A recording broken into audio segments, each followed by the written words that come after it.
Bueno, yo soy oriundo del departamento del Atlántico, de un municipio de Sabana Grande, nacido en Sabana Grande. Mi mamá es paisa, mi papá sí es de por allá, nacido y criado por allá. Por circunstancias, digamos que por circunstancias de la vida ingresé al grupo de las autodefensas, lo cual hoy en día ha sido un poco difícil manejar esta situación de haber pertenecido a ese grupo. Un poco digamos que tuve muy pocas oportunidades de pronto para surgir como persona. Estando anteriormente, antes de ingresar al grupo, estuve en las fuerzas militares, fui soldado, me retiré del ejército, ingresé a las autodefensas. Hoy en día estoy purgando y pagando, digamos que los errores que cometí en el pasado.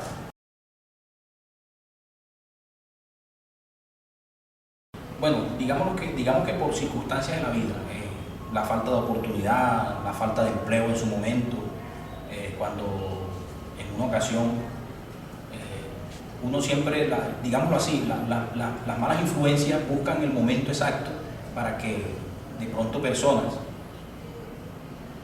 tomen ese camino. Yo ingreso, digámoslo así, porque estaba pasando por un momento difícil. En ese entonces las autodefensas de pronto me brindaron de que me ganaba de pronto un sueldo que yo veía que en muchas ocasiones buscando empleo, buscando trabajo en diferentes empresas, en el departamento del Atlántico, no conseguía. Entonces vi una oportunidad por medio de un muchacho que conocí, le decían Esteban, no sé si se llamaba Esteban, no sé si estará muerto hoy en día. Me dijo que él me llevaba a las autodefensas, que me daban trabajo, me pagaban un salario y tenía oportunidades de pronto de subir y de conseguir dinero y esas cosas. Y de pronto como que en ese entonces las autodefensas se veían como que fuera algo como institucional, como algo del Estado, algo que no fue así. Ingresé al grupo paramilitar en el departamento por ahí en Urabá, en Córdoba. Hice un entrenamiento en una base de entrenamiento, la 35. Yo creo que ya fue asesinado el señor Rodrigo Doblecero. Estaba de comandante en esa base. Los instructores eran, no sé si estarán muertos, Góngora y JL, que creo que se encuentra privado de la libertad.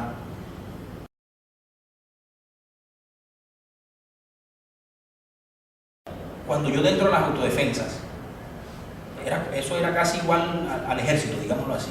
Uno hace un reentrenamiento y de ahí lo mandan para diferentes zonas. Ahí me mandaron al sur de Bolívar. Y yo ingreso al sur de Bolívar esa fue prácticamente romper zonas en el sur de Bolívar, un departamento esa parte del departamento de Bolívar era una parte que nunca había sido tocada por las fuerzas institucionales del Estado. Ingresamos nosotros, una fuerza irregular que prácticamente utilizaba los mismos mecanismos que utilizaba la guerrilla para combatir con el Estado. ¿Cuáles? La misma guerra que ellos aplicaban. Ellos, por decir, prácticamente a los grupos irregulares no les cae ninguna ley internacional. No tenemos que ver con ningún estatuto, con leyes.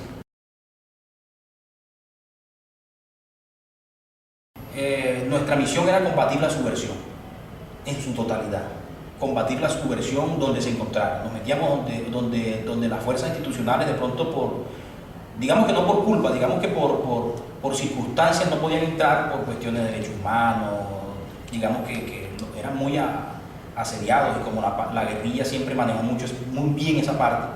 Entonces nosotros ingresamos y hacíamos prácticamente lo que la guerrilla hacía. Los combatíamos de la misma manera que ellos combatían al Estado. Entonces eso es como algo como que le dan a probar a uno de la misma sopa, es lo mismo. Y por eso fue que nosotros tuvimos tanta fuerza. Pues prácticamente derrotamos a la guerrilla en muchos territorios. El sur de Bolívar era una zona muy cocalera. Desde el tiempo que yo estuve en el sur de Bolívar era una zona donde se manejaba mucho la producción de coca. Entonces allá no había fuerza institucional, no había policía, no había ejército. En los corregimientos bien adentro entre fronteras de las cordilleras de los departamentos, entre Antioquia, Bolívar, atravesando el río, los Santander y esas cosas. Entonces era una zona, digamos, que representaba mucho. para los intereses de la guerra que se avecinaba, o para los intereses, no sé si intereses personales de los que eran dueños de los bloques o dueños de los grupos que ellos manejaban, porque para nadie es un secreto de que el narcotráfico genera mucho dinero. Cuando yo estuve allá cobraban los dueños de cultivo de esa coca, de la coca, y los señores que procesaban la coca y esas cosas. Allá ellos pagaban un impuesto a la autodefensa y ese impuesto generaba mucho dinero. De pronto no tuve conocimiento si el bloque Central Bolívar en su momento manejó la parte de la droga, no estoy seguro.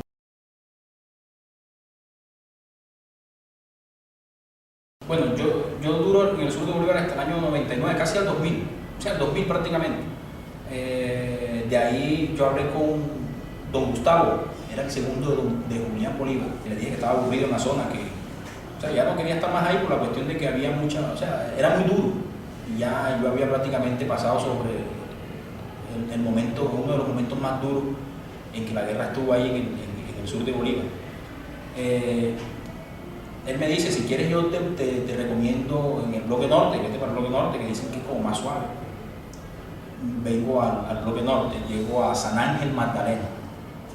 En San Ángel Magdalena tenía que buscar un señor que le decía, no sé, estará ahí con móvil 10.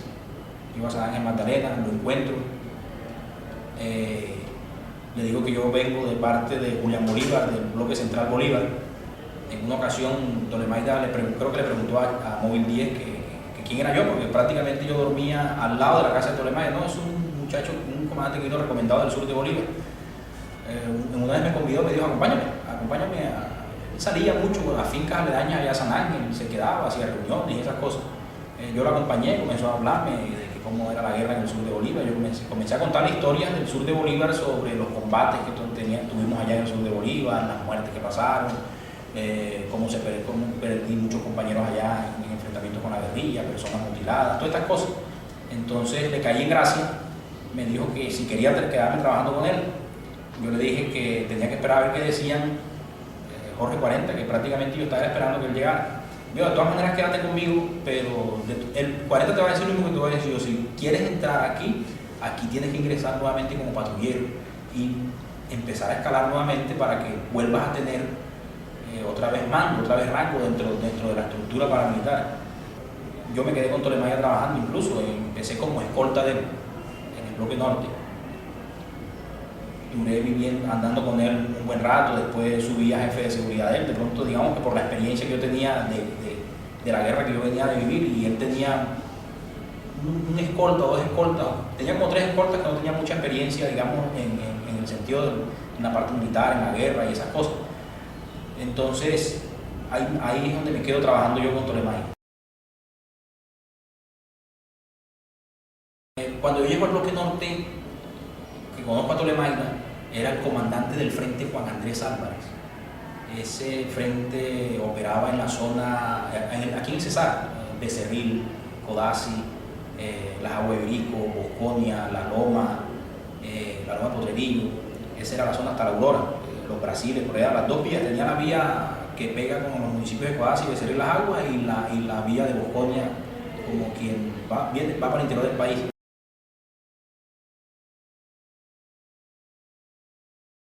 Cuando yo ingreso al bloque norte, como te dijera yo, el comandante era Jorge 40, pero él le rendía cuentas todavía a Mancuso. Incluso en una ocasión, en un curso de combate cercano, porque nosotros nos hacían curso para poder pasar a ser urbanos, a uno le hacían curso, en un curso de combate cercano, con unos instructores, no recuerdo los nombres, creo que eran de la FEAU, y había unos instructores extranjeros. Llegó Rodrigo Doblecero, eso fue en el año 2000, a fines del año 2000, y Jorge 40 le da parte del curso a Rodrigo Doblecero, o sea que todavía no hacía parte del Estado Mayor de las Autodefensas. Creo que en el año 2001, 2002 es que él hace parte del Estado Mayor de las Autodefensas, Jorge 40, pero el bloque norte en sí las órdenes las daba Jorge 40 prácticamente. Le rendían cuentas a Jorge 40 y esas cosas, y él en sí le rendía cuentas a Mancuso y al Estado Mayor. La misión misión nuestra era el control que tenía la guerrilla, tenerlo nosotros. Había muchos motivos, porque secuestraban a los ganaderos no podían ingresar a sus tierras, se robaban el ganado de los ganaderos, atacaban las estaciones de policía. En Becerril creo que volaron la estación de policía, creo que en la Agua también. Prácticamente ellos eran los dueños de esa zona, y la misión era nosotros apoderarnos de eso, claro, con unas ideas diferentes, digámoslo así. Nosotros teníamos también unas ideas diferentes a las que tenía la subversión en su momento. La subversión también tuvo su cambio dentro de su estructura, así como lo tuvo la autodefensa. O sea, el cambio que tuvieron las autodefensas, o sea, totalmente cambió todo. Ya los estatutos que habían dentro de las autodefensas, ya la gente no, o sea, los miembros de las autodefensas prácticamente no se regían bajo ese estatuto, las cosas cambiaron mucho. Entonces ya hubieron muchos comandantes que desviaron sus ideas. O sea, en sí, el ser de las autodefensas fueron cambiados en su momento. Ya no, sino que peleaban era por poder, dinero, incluso yo supe que se asesinaban personas por dinero y todas estas cuestiones. Entonces cambiaron las cosas en la autodefensa. Por eso yo digo que esa fue una de las partes y el fin que tuvo la autodefensa, porque desvió su rumbo.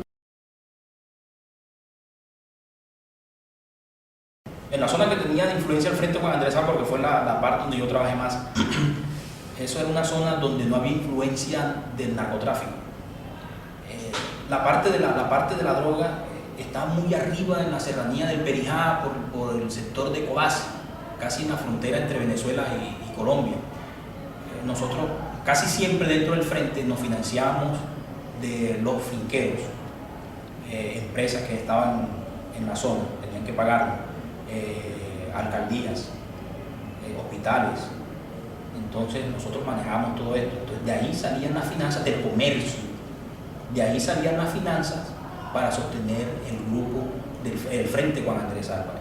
O sea, todo lo que se encontraba dentro del entorno, dentro de la zona del Frente Juan Andrés Álvarez, todas estas partes, todos tenían que prácticamente aportarnos al grupo paramilitar. Incluso en su momento, cuando nosotros empezamos a tocar la política, nos dimos cuenta que eso era algo muy fructífero para dentro del frente, incluso porque con la política teníamos poder. Si habían amigos en el Congreso, prácticamente la movilidad nuestra era mucho mejor, nos movíamos fácilmente dentro de la zona. Las alcaldías las poníamos nosotros, los hospitales, y para nadie es un secreto que en el bloque norte, prácticamente, creo que fue el bloque norte uno de los que se financió más por la parte salud del país. Nosotros ahí se sacaba mucho dinero de la parte salud por medio de ARS, hospitales. Esa es una contratación que se hacía de hospitales, alcaldías, ARS, unas ARS que manejaban las autodefensas, y empresas que aportaban, que pagaban digámoslo, para la seguridad, porque en su momento la fuerza institucional, el ejército, la policía, eran muy insuficientes. Y por decir, capturaba un guerrillero, algo así, la policía capturaba un guerrillero, el ejército lo capturaba, lo judicializaban, no duraba mucho, 5 o 6 meses detenido, volvía y salía, volvían otra vez, empezaba lo mismo. Entonces nosotros no, las autodefensas, desafortunadamente el operar de nosotros era totalmente diferente. No era capturar, era, como decíamos dentro, para no ofender y para que no sea la palabra, era dar de baja. Nosotros lo cogíamos, lo dábamos de baja inmediatamente, y eso era un problema más que se le quitaba digámoslo así, a las empresas que estaban en la zona, a los finqueros, y nosotros dominábamos la región. Entonces nos pagaban, digamos que por la seguridad que le brindábamos nosotros.